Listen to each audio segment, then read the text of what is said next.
se eu começo a estudar e tenho essa curiosidade, tem muita coisa disponível. Então você começa a se tornar uma pessoa mais agradável, uma pessoa mais... deixa eu entender o que esse cara está fazendo, deixa eu trazer ele para o meu lado, deixa eu entender. E aí o mundo abre para você, né?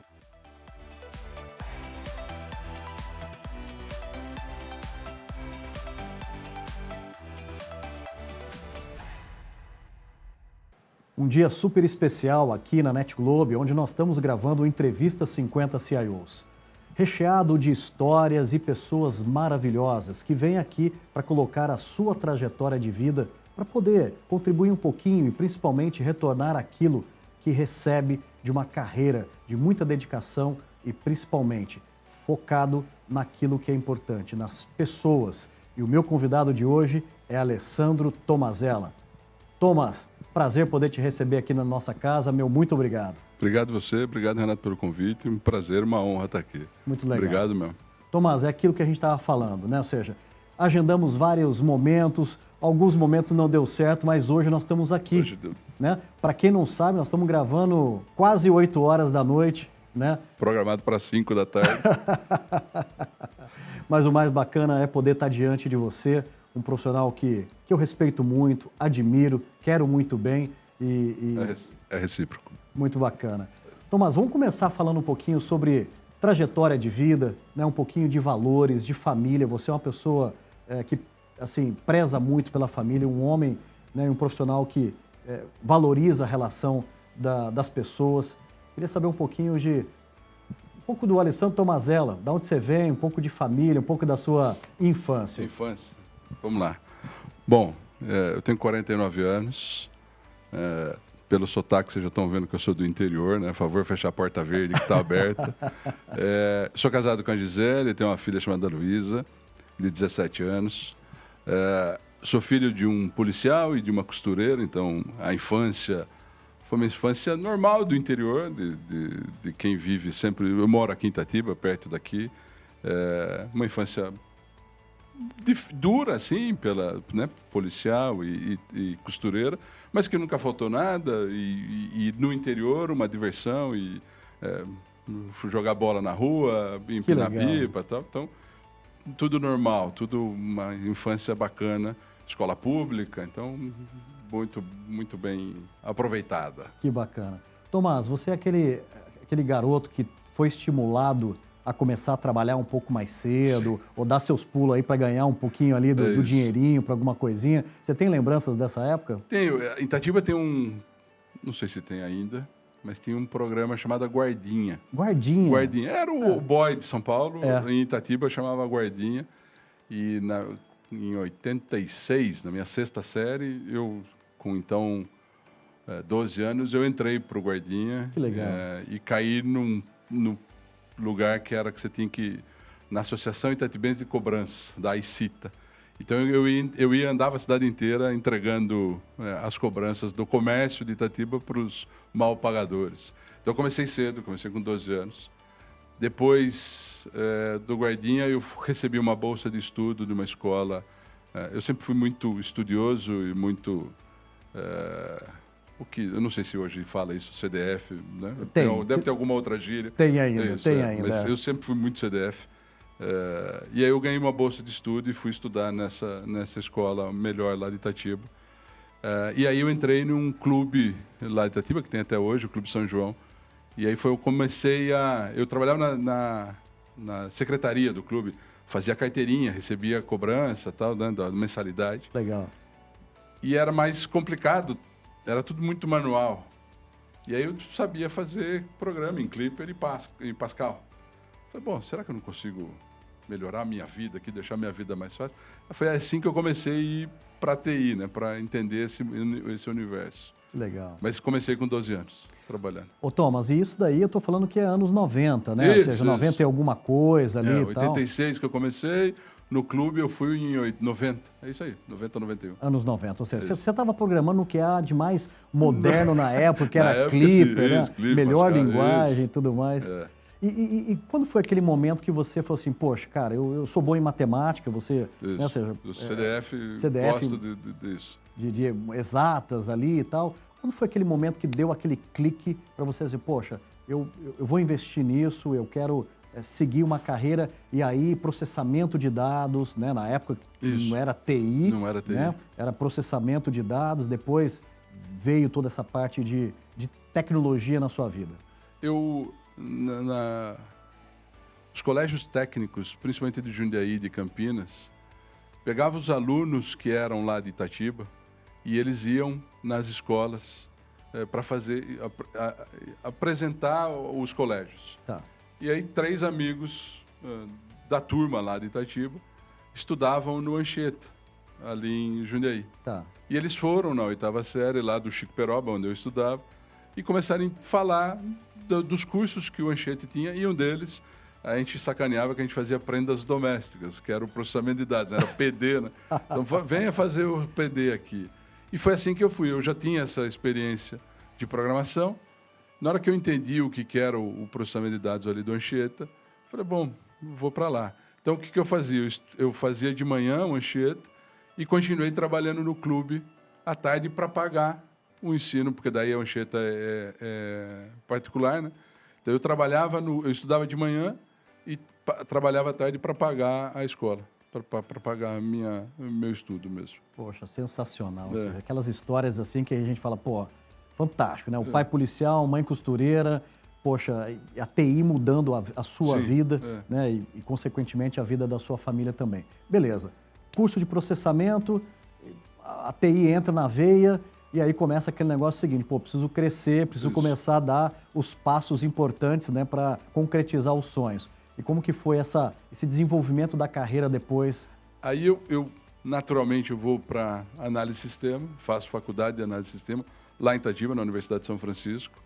E no meu primeiro ano de faculdade, eu vejo lá naquelas pedidos de estágio que tem lá nos corredores, né?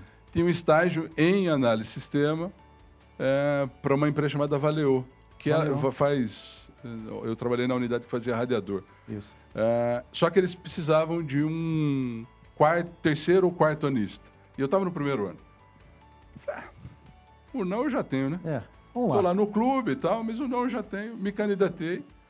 E aí a turma gostou de mim, mesmo eu sendo o primeiro anista, mas por conta de ter a formação técnica em processamento, eles falaram, pô, esse cara acho que pode dar certo. Então, eu entro na Valeo no meu primeiro ano de faculdade, e aí eu estudava à noite e trabalhava o dia todo na Valeo, fazendo análise de sistema, só que especificamente eu era o estagiário de RH. Então, a minha primeira experiência, depois do clube, era estágio de tecnologia, de informática, né? Estágio de universitário, só que eu era o cara de tecnologia para o departamento de RH. Então, começou ali na Valeo. Que hoje nós chamamos de business partner, né? Business partner, é isso. O business partner de RH de e tudo RH, mais. eu entrei nesse daí. Tomazella, quem te conhece sabe que você tem uma carreira super bonita, ou seja, um grande líder, um profissional que representa muito bem a nossa classe, né? Representa muito bem o seu time. E é legal você contar um pouco desses primórdios, né? Porque assim, isso remete à nossa conversa aos jovens que estão começando agora, né? Que é isso, ou seja, é um trabalho de construção, de começar ali naquela jornada, né? de muito trabalho, de muita dedicação. E aí, poxa, Valeo foi a sua primeira casa, deve ter te ensinado muita coisa ali bacana, e aí foi momento de dar sequência na carreira. Foi. Como eu era o cara de RH, e a Valeo é uma empresa francesa, no meu terceiro ano, como estagiário ainda, porque eu já sabia que eu ia ficar os 4 anos da faculdade como estagiário, porque a Valeo só efetivava quando você já era formado. No meu terceiro ano, e eu recebia da França um relatório dizendo assim, você pode ter tantas pessoas em cada área, e eu era o cara que ia em cada gerente falar que você tinha que cortar algumas pessoas ou contratar. Naquele ano chega que eu precisava reduzir uma pessoa no RH. Eu vou para o meu chefe assim, já achei quem você vai cortar, você vai me mandar embora. Olha só. Eu falei, mas como assim? Não, cara, eu quero montar o meu negócio. Eu sempre gostei de conversar com... Eu gosto de pessoas. Falei, bom, eu vou pegar esse meu conhecimento e vou dar aula. Eu montei uma escola de ensino, chamava Centec, Centro de Ensino Tecnológico. Eu e mais 2 amigos, a gente montou uma escola. Fiz muita besteira, quebrei. E aí, no que eu quebro, a pessoa que trabalhava comigo na Valeo, na parte de RH, tinha montado uma empresa de recolocação. E a Braskem, até então OPP, estava montando uma fábrica em Itatiba. E precisava de um cara que fizesse um pouco de tudo. E aí ela me liga, quer participar do processo? Eu quero. Acabei de quebrar uma empresa, né? Então preciso recomeçar. E aí eu sou contratado. Eu sou o segundo funcionário da empresa lá de Itatiba, o que hoje ela chama Borealis. Eu sou o segundo e aí eu faço um pouco de tudo. Puxo o cabo, conecto fibra, climpo o cabo, instalo os computadores. Era a primeira planta que a UPP, que hoje é a Braskem, começa a construir mesmo. Construiu do zero. Todas as outras ela foi comprando. Essa da planta de Itatiba ela construiu, então eu participei da construção inteira. E eu fui contratado para ser o cara de TI lá. Mas eu fui o cara que passou o cabo, eu fui o cara computador, eu fui o cara que fez automação industrial.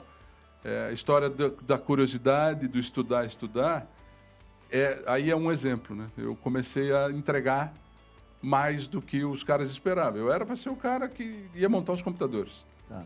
E eu começo a entrar na operação, começo a entrar na automação, eu sabia programar PLC, que é um negócio que para cara de TI não faz muito sentido, né? Legal. Então, eu saio da Valeo, monto a minha empresa chamada Centec, vendo ela, porque daí eu achei um cara que quis comprar mesmo ela falida, porque ele precisava da empresa. Ele me paga, eu quito tudo que eu tinha feito e aí vou para a UPP. E aí começa essa trajetória de 20 e poucos anos, 28 anos lá que eu estou desde então no grupo. Né? Sensacional. Mazela, quem está nos assistindo com certeza deve estar assim em parafusos, né? Pô, então você foi o segundo cara, né, de uma unidade de Itatiba, fazendo ali tudo que tinha para o momento, né? E hoje você é o head de TI da Braskem, ou seja, numa visão global, uma companhia brasileira e super bacana. Muito legal essa trajetória, inspiradora, né? Tomás, assim, pensar que a sua trajetória foi uma trajetória só de grandes acertos, né? Só de glórias, é ingênuo nós pensarmos nisso, né? Ou seja, então foi uma escalada dentro da companhia. E eu queria te perguntar, como que foi essa transição de uma função mais técnica, né? Porque a TI, ela é apaixonante, né, Thomas? Sim. Pô, a gente quer, na verdade, pegar um monte de coisa, aprender, e depois começamos a entender que aliar tecnologia com a parte técnica e gestão com pessoas é uma combinação difícil, muitas vezes, né? Sim. Como que foi isso para você? Como que você foi se credenciando a tudo isso? Bom, primeiro que eu tive a sorte de ter bons líderes. Todos os meus líderes, desde do Marco, lá na planta de Itatiba, Marco Tadeu, que está na Borealis até hoje, todos os meus líderes, esse foi o primeiro lá, o Higino, na época da Valeo, então eu só tive líder bom, o Marco Rabelo, o último da Odebrecht, depois o Daniel, o Valente, o Daniel e o João agora na Braskem. Só tive líderes bons, características distintas, mas muito bons, sempre que me incentivaram muito. Jaime, Carla, só tive líder muito bom, Tom, e que foram me ajudando nessa trajetória. Como eu falei, eu gosto dessa relação com pessoas. E eu tive a sorte também dentro da Odebrecht, dentro do grupo Odebrecht, e da Braskem também, ter a oportunidade de ir para várias áreas. Eu não fiquei só em TI. Tá. Eu levei o meu conhecimento de TI para as outras áreas. Dos 28 anos que eu tenho de grupo, 12 anos foram na área financeira. Mas sem perder essa... Eu volto lá para o São João, no Clube São João, que... Pô, como é que eu melhoro a minha vida aqui usando tecnologia? Quando me levam para a área financeira, me levaram com esse viés. Assim, venha para a área financeira, mas não perca o seu background aí de TI, de tecnologia. Como é que você deixa a nossa área melhor? Eu lembro quando eu assumo a área do Centro de Serviço Compartilhado da Odebrecht, e eu era líder de 6 pessoas até então, e aí eu assumo o Centro de Serviço Compartilhado com 96 pessoas. Então, de uma hora para outra, cresceram 90 pessoas na minha liderança. E eu chego em casa e eu falo isso pro meu pai. Falei, meu pai feliz da vida, tal. Daí ele falou assim, meu pai sempre foi o comandante da polícia, né? Então ele falou, tudo o que você sabe de técnico, você vai deixar agora. Porque agora você vai ter que cuidar da vida dessas 96 pessoas. Então, hoje o Renato está com um problema em casa, amanhã ele está com um problema com o Thomas, que é o parceiro dele de lá de estação. É isso que você vai. Você precisa conhecer o lado técnico para poder ajudar no desenvolvimento da ação e do trabalho.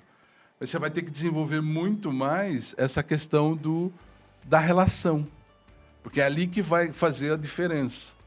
Então, a experiência do meu pai comandando a tropa, e se ele ouvir, ele vai ficar bravo comigo, mas o dele era mais fácil, porque na polícia você tem que seguir a ordem de quem tem estrela, né, para baixo.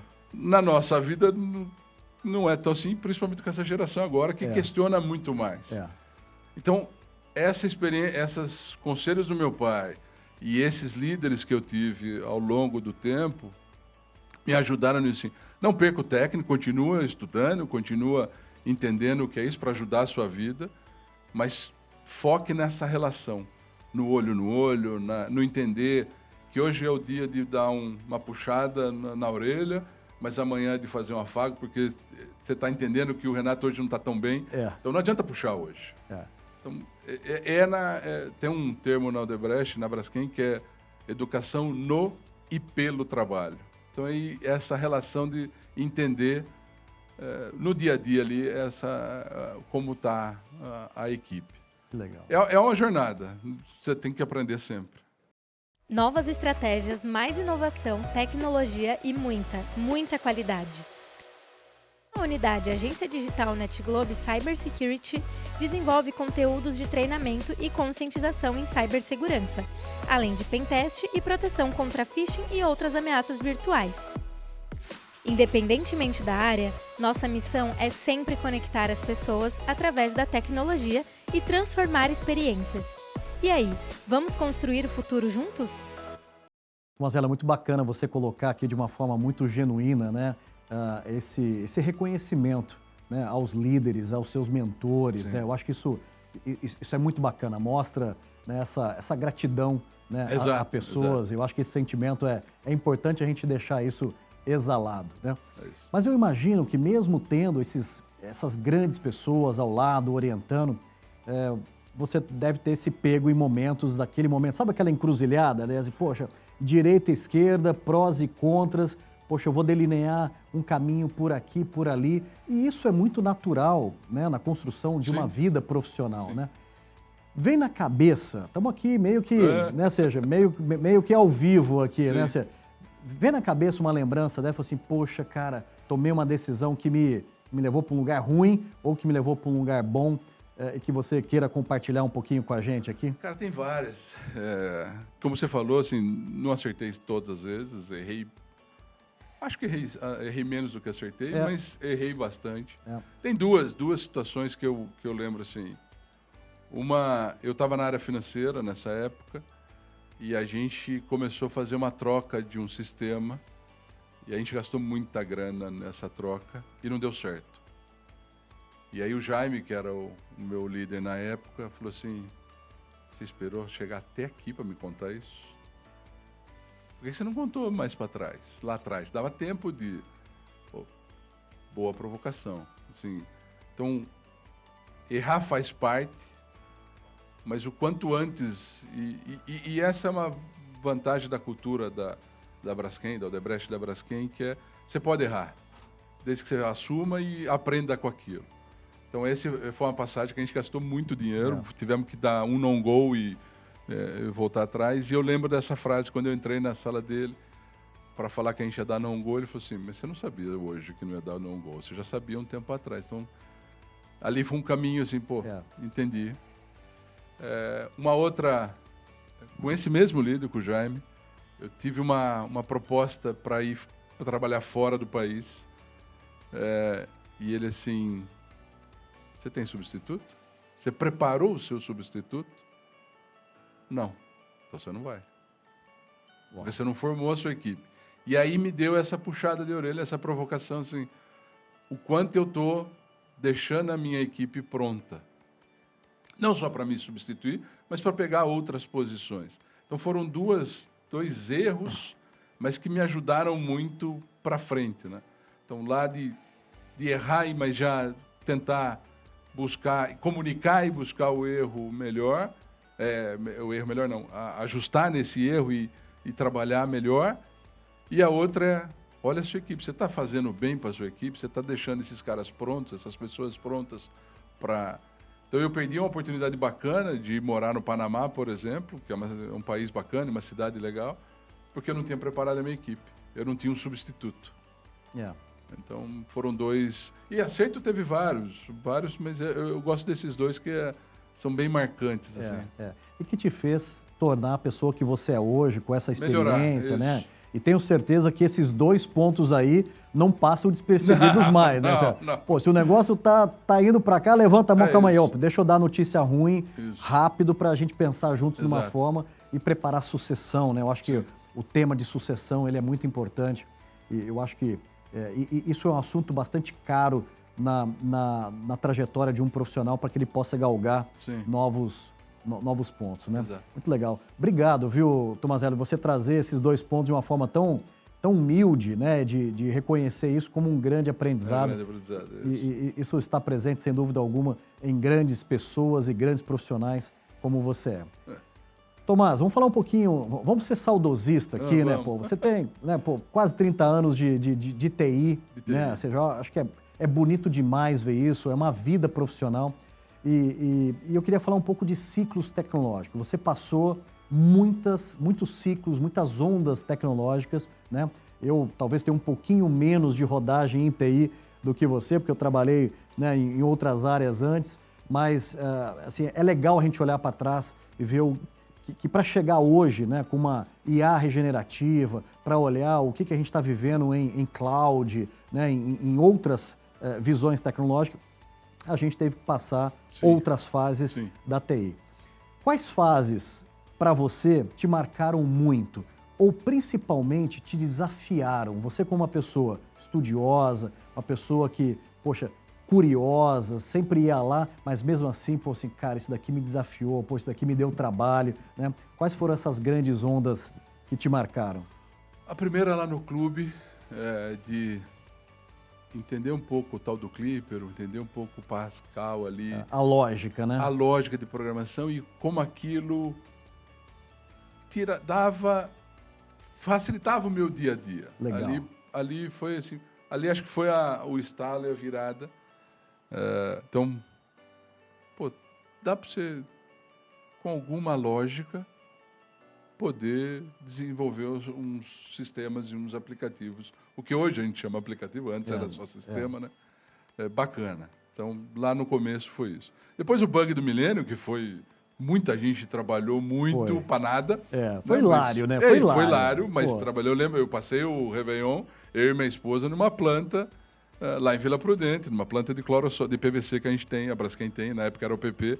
A gente passou a virada na planta, para nada, né? Então, o bug do milênio, para quem viveu, era uma preocupação desgraçada e que depois virou um hilário, igual você está falando.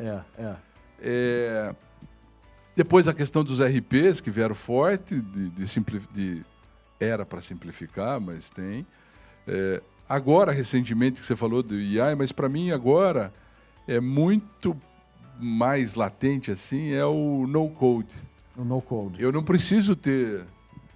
lá atrás, quando eu comecei a programar, você tinha que saber de programação e de lógica, principalmente. Agora, com os no-codes aí, o Power, que é o mais famoso, mas tem uma série de no-code, você só precisa aprender a desenhar. Como é que você quer o aplicativo, arrasta e por trás ele faz toda uma configuração e já está a especificação ali. Isso para mim é um salto... A gente tem um programa na Braskem chamado Gen Z Tech. geração Z de tecnologia. A gente pega os estagiários, treina eles em Power e eles treinam os outros estagiários das outras áreas. Então a gente pega os estagiários de TI, capacita eles em Power e eles treinam os outros estagiários das outras áreas para resolver problema das áreas. Tá. Cara, isso é um empoderamento, você tira o poder de TI e faz uma democratização dessa informação e dessa habilidade de uma maneira... Você não precisa mais saber programar. Isso, para mim, é uma mudança interessante e o AI que veio para ficar, né? Aí esse não tem... Mas o não-code, para mim, é uma mudança interessante. E a pandemia nos ajudou, o que a NET Globo é muito boa, né, nessa questão do híbrido, né, do remoto. A gente conversava disso antes da pandemia, e que com a pandemia, olhando o copo cheio, né, o meio cheio da pandemia, nos mostrou que a videoconferência, essa relação de não preciso trabalho anywhere, né, trabalho em qualquer lugar, mostra a capacidade de tecnologia nos ajudar nesse dia a dia. Né? Você trouxe aqui essa importância, né? Eu acho que de todo mundo que está querendo construir, né, uma jornada profissional, acho que assim, a pessoa tem que ter a tecnologia como uma fortaleza. Sim. Na nossa época, né, Thomas, era assim, pô, você sabe Word, Excel, você sabe datilografia, alguma coisa. Eu acho que agora cara, você manja, por exemplo, alguma coisa de tecnologia para facilitar a sua vida no dia a dia. Você conhece alguma coisa de Power? O que era o Excel agora é o Power. É o Power, Então, assim, eu acho que a gente já está deixando uma mensagem para essas novas gerações que estão vindo, né? Tenta imaginar, né, assim, a idade dos nossos filhos, ou talvez o Thomas ali com 12, 13, 14 anos. Sim, a pessoa que olha o Tomazella, né, um head de TI de uma grande companhia brasileira, tem um time maravilhoso, uma mega responsabilidade. Se você pudesse hoje, né, voltar no tempo, lá com 16, 17 anos, né, e falar para um garoto de igual para igual, dizer assim, cara, ó, pensa nisso daqui, né, ou seja, quer deixar uma mensagem para você de um cara que rodou aí 30 anos, né, e construiu algo. Sei que os tempos são diferentes, as bases são diferentes, mas assim, Thomas com 18, um garoto com 18 no tempo de hoje, só que o Thomas com a experiência que ele tem hoje. Como que seria o diálogo desses dois jovens? Cara, primeiro é estudo. E hoje você tem uma facilidade, né? O Google da vida, o Bing da vida, assim, tudo está muito mais disponível. Na minha época, tinha que ir lá na Barça, né? No Mirador, comprar os CDs, de várias CDs. Acho que a molecada nem sabe o que é CD, mas hoje... Tá. Hoje você tem uma facilidade muito grande de achar conteúdo gratuito. Né? Então, assim, estudar. Outra coisa que, para mim, e para quem mexe com tecnologia, é uma característica que deve ser, é a curiosidade no bom sentido. Assim. Pô, eu tenho uma disciplina... que uma sexta-feira, a cada 45 dias, mais ou menos, 2 meses, eu pego uma sexta-feira à tarde e eu vou estudar coisas que eu não sei. Que legal. Então eu quero entender alguma coisa que eu não sei, para poder me atualizar. Então a curiosidade é nesse sentido, né? Assim, o que eu sei, eu vou me capacitando no e pelo trabalho, mas eu pego o que eu não sei e vou ler sobre aquilo. E aí, de novo, a internet me ajuda muito, que tudo está lá, né? O conteúdo está ali. Então, estudo, com curiosidade. E foco, né? Eu entendo isso. Se eu começo a estudar e tenho essa curiosidade, tem muita coisa disponível. Então, você começa a se tornar uma pessoa mais agradável, uma pessoa mais... deixa eu entender o que esse cara está fazendo, deixa eu trazer ele para o meu lado, deixa eu entender, e aí o mundo abre para você, né? Então, a mensagem é estudo, né? Estou reforçando o estudo aqui, e curiosidade. Juntando as duas coisas, se eu voltasse com meus 18 anos, 16, 18 anos, cara, continuo estudando. Eu lembro que eu falei no começo que eu sempre fui um CDF, mas eu não deixei de jogar bola, não deixei de empinar meu pipa, de jogar bolinha de gude. Cara, eu fazia tudo isso. Mas na hora que eu tinha que estudar, estava ali estudando. e a curiosidade para você entender. Essa parte, assim, estude alguma coisa que você não sabe a cada 2 meses. Se você conseguir fazer em menos tempo, melhor ainda. A cada 2 meses, 45, 2 meses, eu paro uma sexta-feira à tarde ali para estudar alguma coisa que eu não sei, que eu não conheço. Que bacana. É isso. Aí, grande insight, grande recomendação que eu concordo plenamente com você, né? E a gente se torna pessoas mais atraentes, né? Mais assim, agradáveis, né? É gostoso conversar com aquela pessoa que tem muita experiência, mas está atualizado, tem um papo bom, conversa sobre as atualidades e é muito legal. Show de bola. Tomás, quem te conhece sabe que você é uma pessoa muito família, né? Você preserva muito esse lado humano, né? Muito família também. E o Tomazella, além da TI, né? Ou seja, aos finais de semana, naquele momento para dar uma relaxada, o que você gosta para dar aquela desacelerada e te reconecta com a sua essência como pessoa, como pai, como esposo? Eu gosto de fazer coisas, gosto de construir coisas. E aí a minha filha tem umas criatividades boas. Então, ela até um dia do meu aniversário, ela escreveu: obrigado por transformar meus projetos em realidade. Então, assim, a gente constrói banco, a gente constrói as coisas dela lá, que ela tem uma ideia. Então, eu gosto de construir coisas. Eu tenho uma série de ferramentas em casa, furadeira. Cara, eu tenho... Poxa, que legal. Eu gosto disso. Que legal. E minha filha e minha esposa adoram cavalos, né? Então, tem um rancho pequeno em Morungaba, que a gente junta as duas coisas daí, né? Os cavalos delas e a minha vontade de construir coisas, de consertar coisas. Então, final de semana, ou eu estou indo para alguma competição da minha filha, que ela é competidora de um esporte chamado rédeas, que faz com cavalo, ou nós vamos para o sítio para eu fazer, ou eu fico em casa mesmo, tem coisa para fazer em casa também, de consertar, de construir coisas. Meu hobby é esse, como é que eu, além de estudar, eu gosto de fazer, construir coisas, consertar coisas. Que legal. E faço as ideias da minha filha. Tento tornar realidade. Agora o nosso projeto é construir uma estufa para plantar hortaliças, essas coisas lá no rancho. Mas isso ainda está... Estamos desenhando como é que nós vamos construir essa estufa grande lá. Tem um projeto para isso. Estamos desenhando o projeto ainda. Legal, estamos pensando como é que a gente vai fazer esse projeto da estufa. Bem diferente daquilo que é a sua realidade do Sim, dia a dia. Sim. Coisas mais manuais, de exato. criar. E bacana. Que legal, Tomás. É isso. Muito bom. Alessandro Tomazella, que bacana bater esse papo com você. Muito bom. Diante de um ser humano. rápido de tudo. Não é? Poxa, parece que a gente resumiu aqui uma vida toda. Obrigado por essa alegria, por essa generosidade de você colocar a sua história, né, à disposição das pessoas que possam tirar, né, de um garoto, né, filho de um militar, de um policial, né, de uma costureira, né, e hoje tem uma carreira tão bonita, né, que nos representa tão bem como profissional no nosso setor de tecnologia. Estou realizado num dia super completo de bater esse papo contigo. Foi muito prazeroso estar aqui. Muito obrigado mesmo. Obrigado pelo convite. Uma grande honra. Parabéns. Obrigado, a honra foi minha. Obrigado. Alessandro Tomazella, muito legal. Um forte abraço a vocês e até lá. Valeu!